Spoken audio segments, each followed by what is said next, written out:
Hello students, আমাদের চ্যানেলে তোমাদের সকলকেই স্বাগতম। আজকের ক্লাসে আমরা ক্লাস 9 এর রায় ও মার্টিন 2024 প্রশ্নবিদ্যার ভূগোলের সেকেন্ড ইউনিট টেস্টের 2 নম্বর স্কুলের প্রশ্নোত্তরগুলি করব। ভূগোলের আগের স্কুলের প্রশ্নোত্তরগুলি তোমরা যদি দেখে না থাকো তাহলে অবশ্যই আমাদের চ্যানেলে গিয়ে দেখে নিও। নিচে ডিসক্রিপশনে লিঙ্ক আমি দিয়ে রাখলাম। আর তোমরা যদি আমাদের চ্যানেলে নতুন হয়ে থাকো তাহলে চ্যানেলটিকে সাবস্ক্রাইব করে পাশে থাকা বেল আইকনটি অলে প্রেস করে রেখো। তাহলে পরে ক্লাসের ভিডিওগুলি আমি আপলোড করলেই তোমাদের কাছে নোটিফিকেশন পৌঁছে যাবে। তাহলে শুরু করা যাক। 2 নম্বর স্কুলের বিভাগ কয়ের মধ্যে আছে বিকল্পগুলি থেকে ঠিক উত্তরটি নির্বাচন করে লেখো। 1 নম্বর প্রশ্ন হলো ভূত্বকের নিচে অবস্থিত বিশেষ স্তরটি হলো, এর উত্তর হবে অ্যাস্থিনোস্ফিয়ার। 2 নম্বর প্রশ্ন হলো পৃথিবীর বৃহত্তম উচ্চ মালভূমি হলো, এর উত্তর হবে পামির মালভূমি। 3 নম্বর প্রশ্ন হলো কোন স্থান ও তার প্রতিপাদ্য স্থানের মধ্যে সময়ের পার্থক্য হলো, এর উত্তর হবে 12 ঘন্টা। 4 নম্বর প্রশ্ন হলো ভারতের প্রমাণ সময় ধরা হয়, এর উত্তর হবে 82°30' পূর্ব সময়কে।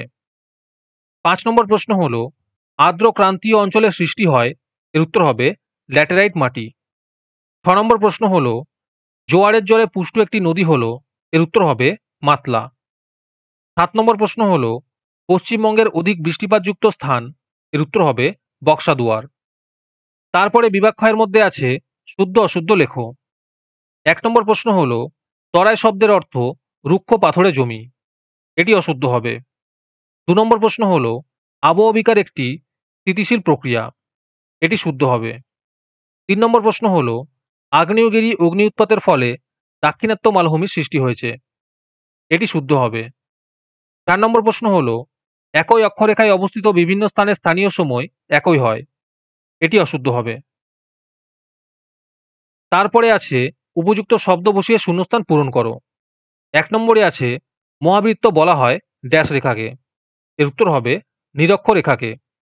2 নম্বরে আছে মায়ানমারের পোপা একটি ড্যাশ আগ্নেয়গিরি, এর উত্তর হবে মৃত আগ্নেয়গিরি।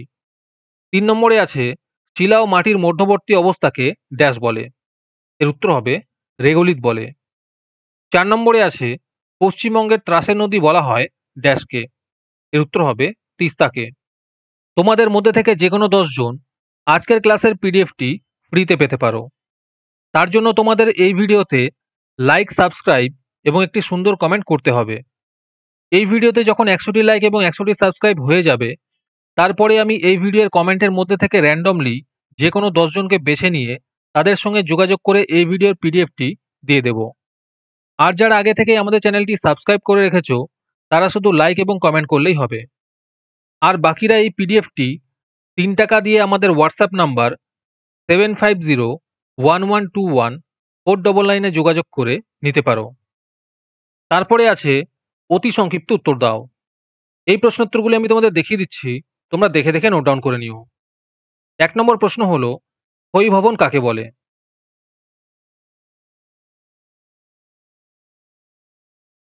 2 নম্বর প্রশ্ন হলো ইনসেলবার্স কি? 3 নম্বর প্রশ্ন হলো পশ্চিমবঙ্গের আলপি অরণ্য কোথায় দেখতে পাওয়া যায়? এর উত্তর হবে দার্জিলিং ও কালিম্পং জেলায়।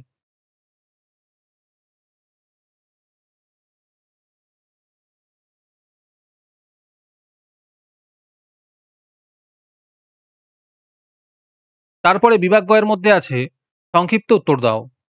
1 নম্বর প্রশ্ন হলো অক্ষরেখা ও দ্রাঘিমা রেখার পার্থক্য লেখো।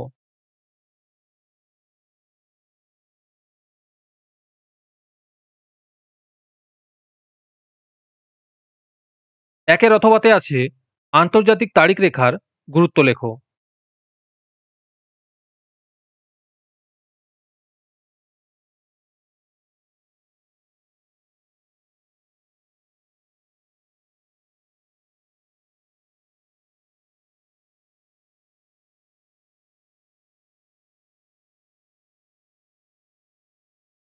দু নম্বর প্রশ্ন হলো অন্তর্জাত ও বহির্জাত প্রক্রিয়ার পার্থক্য লেখো।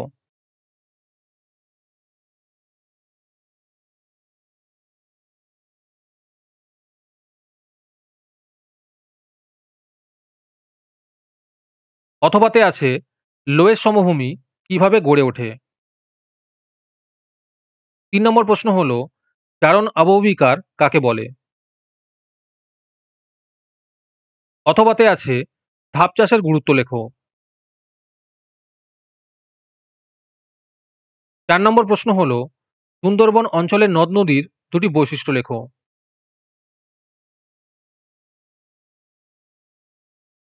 4 এর অথবাতে আছে আশ্বিনের ঝড় কি?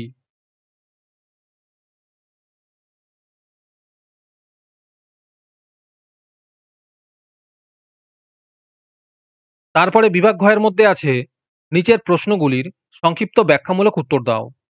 1 নম্বর প্রশ্ন হলো পশ্চিমবঙ্গের পার্বত্য অঞ্চলের উদ্ভিদের শ্রেণীবিভাগ করো।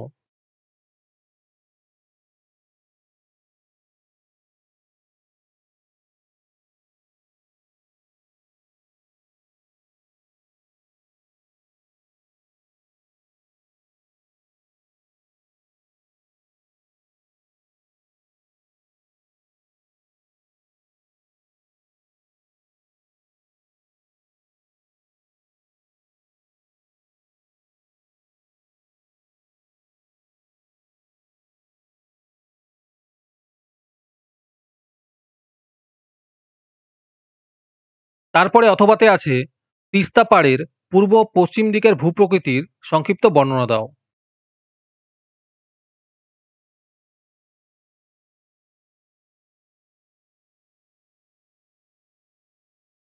2 নম্বর প্রশ্ন হলো মৃত্তিকা ক্ষয়ের 3টি মানুষ সৃষ্ট কারণ লেখো।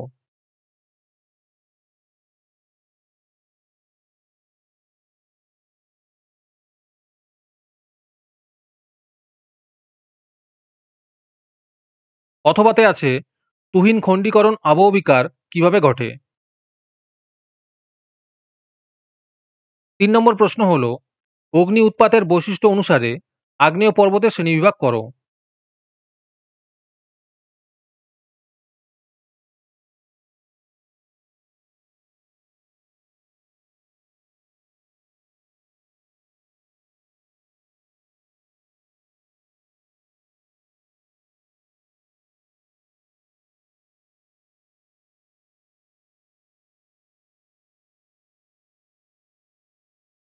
অথবাতে আছে ব্যবচ্ছিন্ন মালভূমির উৎপত্তি কিভাবে ঘটে।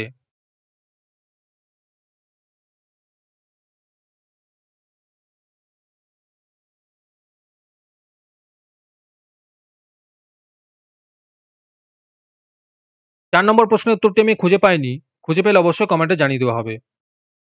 অথবাতে আছে অক্ষাংশের ভিত্তিতে পৃথিবীর তাপবলয়গুলি সম্পর্কে লেখো।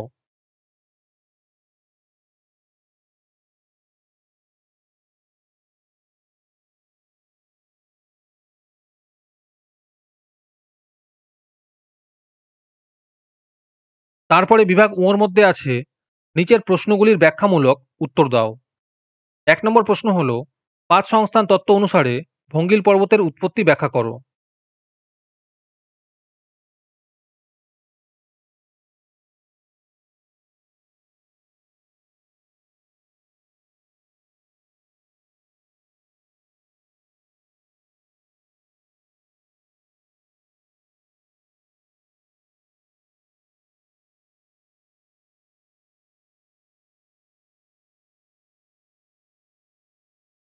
দু নম্বর প্রশ্ন হলো উষ্ণতার তারতম্যের জন্য যান্ত্রিক আবহবিকারের শ্রেণীবিভাগ আলোচনা করো।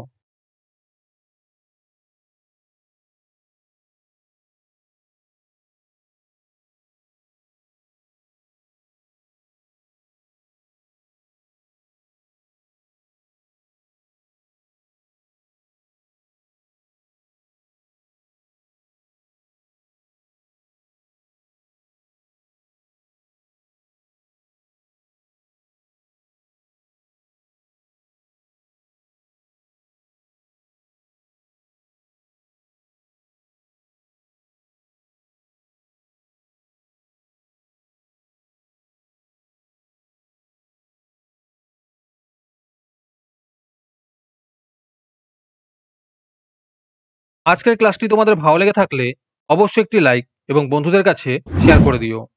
পরের স্কুলগুলির প্রশ্নোত্তরের ভিডিও তাড়াতাড়ি পেতে চ্যানেলটিকে অবশ্যই সাবস্ক্রাইব করে রেখো।